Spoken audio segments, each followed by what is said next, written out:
Selamat sore Bu Kristia dan teman-teman.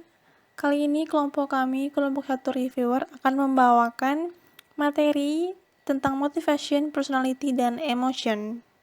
Kami terdiri dari Silverius Bagus, Advent Haryadi, Geraldine Teva, Angela Elpi Marcella, Teresia Elitriana, dan Maria Sindrianita. Kelompok satu reviewer kami akan membahas tentang contoh mengenai motivasi, personality, dan emotion pelanggan yang dapat dimanfaatkan oleh pemasar atau perusahaan produksi barang dan jasa. Yang pertama adalah motivation atau motivasi. Di sini saya akan menjelaskan tentang apa itu motivasi konsumen. Motivasi konsumen adalah keadaan di dalam pribadi seseorang yang mendorong keinginan seseorang atau individu untuk melakukan kegiatan-kegiatan guna mencapai suatu tujuan. Berikut beberapa strategi pemasaran dalam kaitannya dengan motivasi konsumen. Pada bagian ini saya menjelaskan tentang berikut merupakan contoh penerapan brand pakaian GQ. Pada bagian berwarna merah merupakan motif manifest atau motif yang diketahui dan diakui secara bebas. Terdapat beberapa motif manifest mengapa konsumen memilih brand GQ. Di antaranya, yang pertama, their clothes are stylish and come in a variety of size and colors. Yang kedua, their clothes are high quality and comfortable. Yang ketiga, a number of my friends wear GQ clothes. Selanjutnya, bagian warna biru merupakan motif laten atau motif yang konsumen tak ketahui atau sebenarnya ia sendiri enggan mengakuinya. Terdapat beberapa motif laten mengapa konsumen memilih brand GQ, diantaranya yang pertama, it will show that I'm sophisticated and trendy. Yang nomor dua adalah it's a upscale and urban brand that will help make me powerful and popular. Selanjutnya, strategi pemasaran berbagai motif. Tugas berikutnya bagi manajer adalah merancang strategi pemasaran di sekitar rangkaian motif yang sesuai, melibatkan semuanya mulai dari desain produk hingga komunikasi pemasaran. Pertimbangan dari contoh tersebut adalah sejauh mana beberapa motif itu penting dan apakah motif tersebut nyata atau laten. Selanjutnya akan dijelaskan oleh teman saya. Motivasi dan keterlibatan konsumen. Keterlibatan konsumen sangat penting bagi pemasar. Mengapa? Hal ini karena mempengaruhi banyak perilaku konsumen, seperti meningkatkan perhatian, pemrosesan analitis, pencarian informasi, dan promosi dari mulut ke mulut. Keterlibatan konsumen ini juga penting bagi pemasar karena dapat mempengaruhi strategi pemasaran mereka. Misalnya saja, konsumen dengan keterlibatan tinggi cenderung menjadi ahli produk dan hanya dapat terbujuk oleh iklan yang menyertakan informasi produk yang mendetail. Sebaliknya, konsumen dengan keterlibatan rendah tidak memiliki keahlian produk dan mudah terbujuk hanya dengan gambar, emosi, dan pesan yang singkat. Yang selanjutnya adalah strategi motivasi pemasaran berdasarkan konflik. Di slide sebelumnya sudah dijelaskan jika motif atau motivasi dapat terdiri dari lebih dari satu motif atau motivasi. Hal ini sering mengakibatkan terjadinya konflik antar motif. Berikut terdapat 3 jenis utama konflik antar motif atau motivasi. Yang pertama, approach motivational conflict. Misalnya, seorang konsumen dihadapkan pada dua pilihan motivasi. Yang pertama, ia diharuskan memilih antara perjalanan liburan. Perjalanan liburan ini didukung oleh kebutuhan akan stimulasinya. Dan pilihan yang kedua adalah ia akan mendapatkan sepeda gunung yang baru. Sepeda gunung ini mungkin didorong oleh kebutuhan akan penegasannya. Strategi yang dapat dijalankan atau diterapkan dalam kasus ini, misalnya agen perjalanan menawarkan promo liburan dulu bayar nanti, atau pesan liburan sekarang dan dapatkan hadiah tertentu. Hal ini akan menyelesaikan dua sumber konflik dari konsumen tersebut. Yang kedua, motivasi pendekatan konflik menghindari. Misalnya, seorang konsumen sangat menginginkan coklat, tetapi ia tidak ingin mengambil resiko kerusakan kulit dan resiko kesehatan yang terkait. Penyelesaiannya, misal produk coklat tertentu mengeluarkan varian dark coklat yang terkenal dapat membantu mengatasi permasalahan kulit yang ditimbulkan akibat konsumsi coklat. Dan yang ketiga, motivasi penghindaran konflik. Misalkan, saat mesin cuci lama rusak, konflik ini dapat terjadi. Orang tersebut dihadapkan oleh pilihan ia tidak ingin menghabiskan uang untuk membeli mesin yang baru dan juga untuk membayar biaya perbaikan yang lama.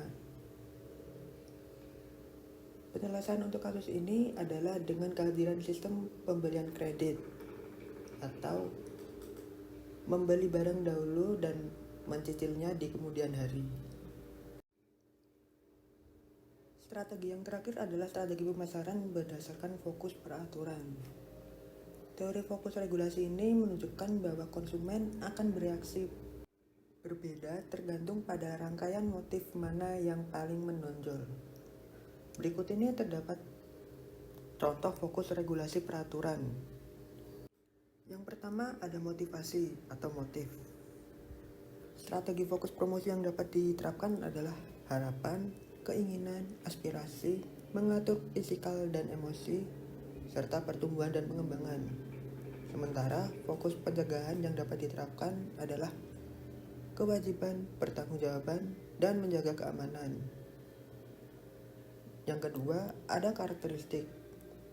Di sini, karakteristik terbagi menjadi waktu, citra mental, keadaan, perasaan atau feeling, emosi, sifat diri, dan konsep diri. Strategi fokus promosi dan fokus pencegahan dapat dilihat di dalam tabel. Sedangkan yang ketiga, ada proses pengambilan keputusan. Di proses pengambilan keputusan ini meliputi style atau gaya, metadata, isyarat efek, dan pilihan kompromi. Sementara fokus promosi dan fokus pencegahan yang dapat diterapkan dapat dilihat juga di tabel. Selanjutnya, berikut contoh yang dapat digunakan oleh pemasar meliputi di bidang tema iklan. Mereka dapat menerapkan strategi pencapaian atau promosi versus penghindaran atau pencegahan. Dari bidang bingkai pesan, mereka dapat menerapkan manfaat yang akan diperoleh atau promosinya versus kerugian yang harus dihindari atau pencegahan. Di bidang konten iklan, mereka dapat menempatkan iklan seperti di acara, majalah, atau situs web yang kemungkinan besar akan mendatangkan fokus promosi. Misalkan, majalah O.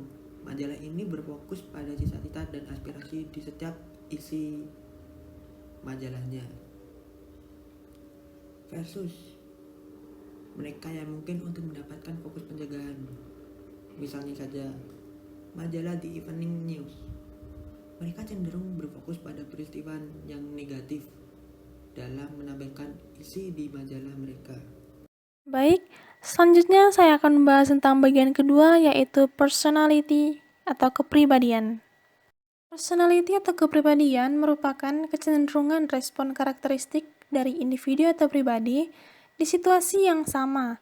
Teori trait ini mengasumsikan bahwa setiap pribadi ataupun individu memiliki sifat atau karakteristik yang berhubungan dengan perilaku mereka setiap harinya, terutama dalam perilaku ekonomis.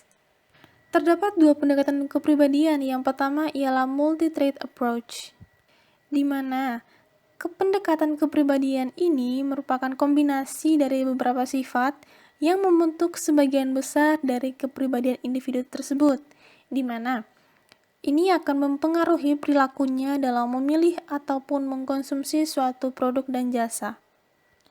Multi-trait approach ini berkaitan dengan the 5-factor model of personality yang ditunjukkan pada gambar yang kami tampilkan di slide ini. The 5 factor itu yang pertama adalah extroversion, instability, agreeableness, openness to experience, dan conscientiousness. Extroversion di sini disebut sebagai faktor yang dominan, atau trait ini berkaitan dengan karakter yang mudah diperlihatkan atau tidak. Nah, extroversion ini cenderung memperlihatkan sifat yang semangat, ramah, dan komunikatif terhadap sesama. Kemudian instability merupakan kepribadian yang istilahnya tidak stabil karakter yang dimiliki oleh pribadi. Ditunjukkan melalui sikap yang moody-moodyan dan juga mudah tersinggung. Yang ketiga adalah agreeableness. Ini menginformasikan atau kepribadian pribadi yang ramah, sopan, dan simpatik terhadap sesama. Yang keempat ialah openness to experience, di mana kepribadian ini mewakilkan pribadi yang imajinatif dan juga suka untuk dalam mengapresiasikan karya yang mereka lihat atau mereka temui. Yang terakhir ialah conscientiousness, di mana kepribadian ini dimiliki oleh pribadi yang teliti, efisien, dan juga tepat dalam memilih produk atau jasa yang mereka inginkan. Kita mengambil contoh yaitu racik bumbu masak dan berbagai macam varian Indomie yang diproduksi oleh PT Indofood. Bumbu racik dan Indomie ini merupakan contoh dari strategi pemasaran multi-approach. Nah, di sini perusahaan melihat berbagai jenis kebutuhan dan selera konsumen.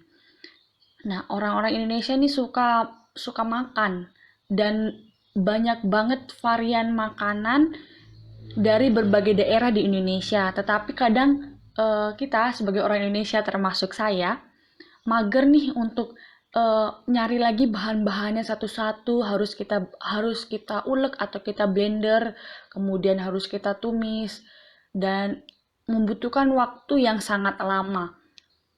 Padahal kita nih terburu-buru mau kerja atau mau sekolah, mau kuliah, dan harus cepat, tetapi kita mau makanan-makanan yang enak. Nah, bumbu racik ini mengeluarkan bumbu yang praktis agar mempermudah kita, kaum kaum atau kaum yang ingin cepat tapi makanan enak dan makanan khas-khas dari Indonesia dan mungkin kita lagi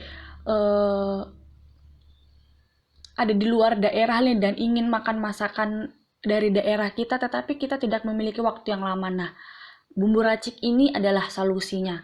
Mereka membuat racikan-racikan bumbu dari berbagai macam daerah, misalkan nih opor ayam, gulai gitu kan. Jadi mempermudah kita untuk memasak. Dan kemudian Indomie. Mereka menciptakan varian-varian rasa Indomie dari berbagai daerah. Misalkan nih, coto Makassar, sop buntut, yang membuat kita tuh jadi rasa kangen kita nih, misalkan kita lagi di luar daerah, rasa kangen kita dengan masakan-masakan dari daerah kita tuh terobati. Itulah yang menjadi dasar PT Indofood untuk menciptakan bahan-bahan rempah-rempah masakan, bumbu masakan, dan Indomie ini.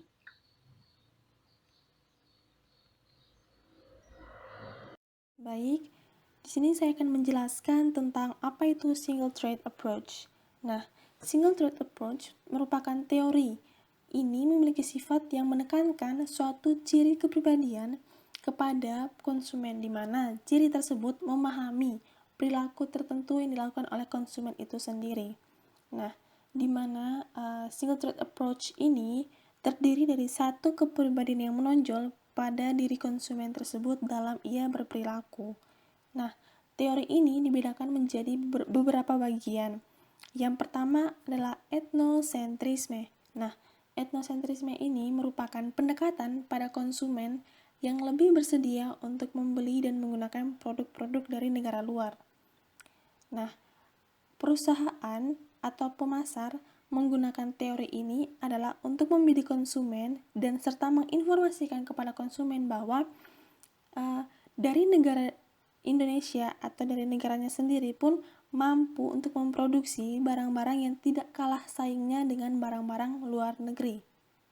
Kami mengambil contoh yaitu Maspion Group, di mana Maspion Group ini merupakan perusahaan atau pemasar yang memproduksi alat-alat rumah tangga. Nah, di mana perusahaan ini menggunakan tagline yaitu cintailah produk-produk Indonesia, di mana mereka ingin mewujudkan atau ingin menginformasikan kepada konsumen bahwa Indonesia memiliki perusahaan yang tidak kalah saingnya dalam membuat produk, terutama dalam alat-alat rumah tangga, yang bisa menyaingi atau menyamakan posisi atau derajat mereka dengan produk-produk luar negeri. Selanjutnya ialah teori yang kedua atau pendekatan yang kedua, yaitu need for connection.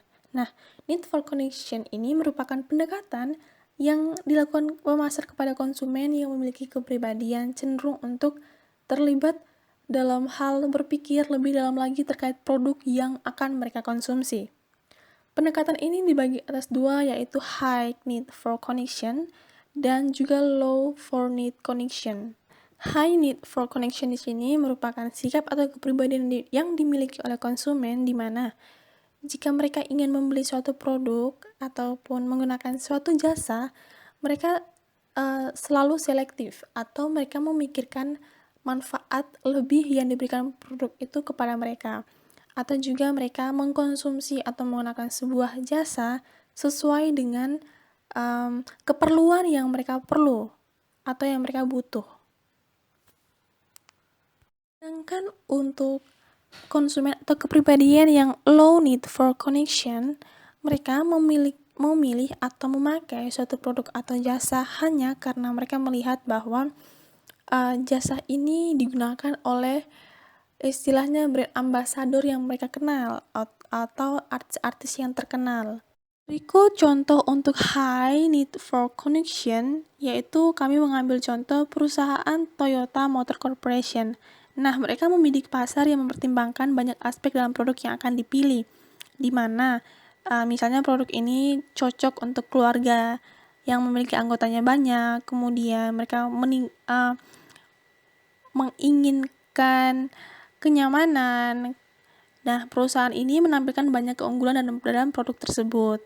Kemudian, untuk low need for connection, kami mengambil contoh yaitu Scarlett Whitening mengambil atau bekerja sama dengan Song Joong Ki sebagai ambasador dari produk tersebut. Nah, di mana Song Joong Ki ini sedang populer atau naik-naik daunnya di kalangan remaja yang menonton drama Korea, sehingga kalaupun konsumen remaja melihat Song Joong Ki itu, mereka langsung tertarik untuk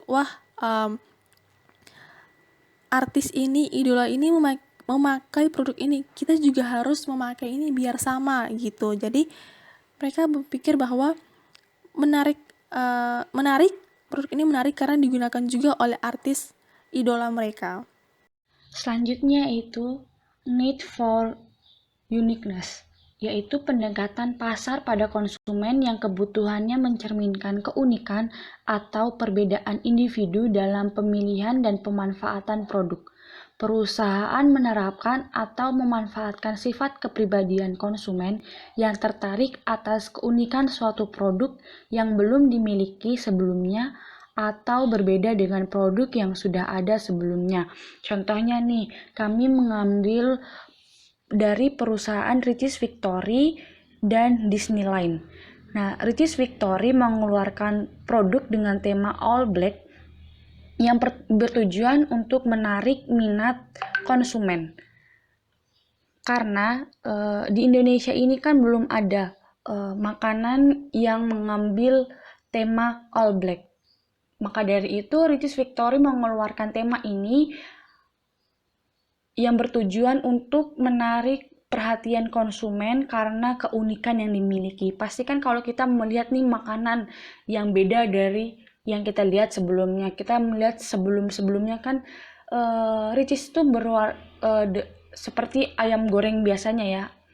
Tetapi di sini Ricis Victory itu mengeluarkan menu dengan berwarna hitam. Yang tentu saja menarik perhatian kita untuk mencobanya. Kemudian yaitu Disneyland. Disneyland kita tahu bersama bahwa Disneyland itu identik dengan Mickey Mouse yang menjadi daya tarik mereka, dan sebagai pencinta Mickey Mouse seperti saya dan mungkin teman-teman semua itu sangat tertarik oleh apapun yang berbau Mickey Mouse. Pastikan akan tertarik dan ingin sekali pergi ke Disneyland karena kita akan mencari dan akan merasa puas apabila kita memiliki barang yang kita inginkan dan yang kita sukai seperti Mickey Mouse nih. Contohnya seperti itu.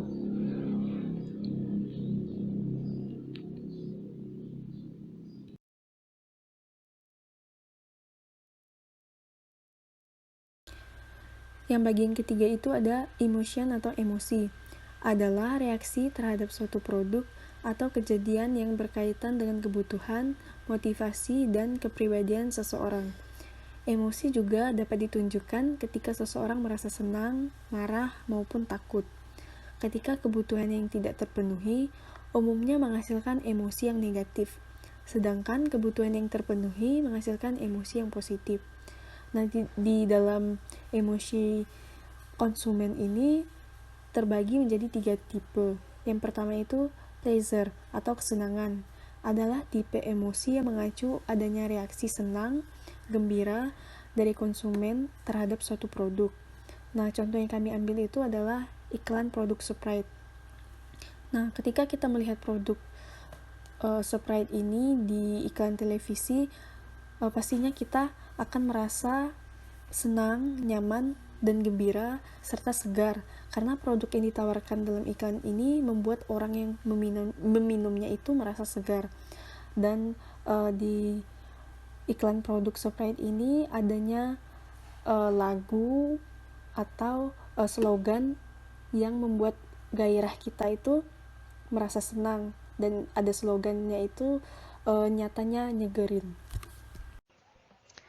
Yang kedua ada arousal atau gairah, yang merupakan tipe emosi konsumen yang mengacu dengan adanya rasa kesal, tidak bersemangat, heran yang ada di dalam diri konsumen saat melihat atau menonton iklan produk tertentu. Kita ambil contoh produk iklan sampo Head and Shoulder yang diperankan oleh Joe Taslim. Ketika melihat iklan produk ini, seseorang konsumen itu akan merasa kesal dan heran karena di awal iklan ini menayangkan sebuah adegan perkelahian yang akan difilmkan. Tetapi ketika di pertengahan hingga akhir adegannya, adegan ini malah berubah menjadi adegan iklan suatu produk dengan bantuan beberapa talent lainnya. Jadi menurut kelompok kami, mungkin untuk sebagian orang yang menyukai film action ini akan merasa tertarik dengan iklan ini. Tetapi ketika mereka sudah menontonnya dari awal hingga akhir, mungkin ada beberapa rasa kekecewaan karena mungkin yang mereka kira ini sebuah film, tetapi ternyata ini merupakan iklan dari suatu produk. Yang ketiga ada dominance atau dominasi, yang merupakan tipe emosi konsumen yang mengacu dengan adanya rasa takut, gelisah, marah, dan cemas yang ada di dalam diri konsumen saat melihat atau menonton iklan produk tertentu. Biasanya untuk tipe emosi dominasi ini muncul karena adanya pengalaman masa lalu dari konsumen tersebut. Kita ambil contoh produk iklan Ammonizer. Ketika melihat iklan ini, konsumen itu akan merasa takut, gelisah, cemas, dan marah. Karena di awal iklan ini ada adegan penyuntikan. Dalam hal ini, tidak semua orang itu berani untuk disuntik. Jadi, ketika melihat produk ini, ada beberapa orang yang merasa takut karena mereka memiliki trauma pada suntikan. Sekian presentasi dari kami kelompok 1 sebagai reviewer di minggu ini. Atas kurang dan lebihnya kami mohon maaf. Sekian dan terima kasih.